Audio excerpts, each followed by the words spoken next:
திபெத்தில் பனிப்பாறை உருகி நேபாளத்தில் பயங்கர வெள்ளப்பெருக்கு ஏற்பட்டது. சோக நிகழ்வாக 57 தமிழர்கள், 133 இந்தியர்கள் உள்பட 750 பேர் மாயமாகியுள்ளனர்.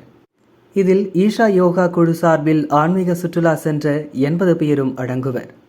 நேபாள அரசுக்கு ஈஷா யோகா நிறுவனர் சத்குரு எழுதியுள்ள கடிதம்: கீரோங்கில் ஏற்பட்டுள்ள வெள்ளத்தில் தங்கள் குழுவைச் சேர்ந்த 80 பேரை இழந்த வேதனையில் உள்ளோம். அவர்களை பற்றி எந்த தகவலும் கிடைக்கவில்லை.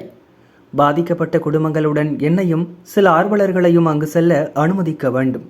மீட்பு பணிகளுக்கு எந்த விதத்திலும் இடையூறாக இருக்க மாட்டோம். குடும்பத்தினருக்கு உதவவும் அடையாளங்களை கண்டறியவுமே செல்ல விரும்புகிறோம். நாங்கள் இப்போது திபெத் எல்லையில் உள்ள சாகா நகரில் உள்ளோம்.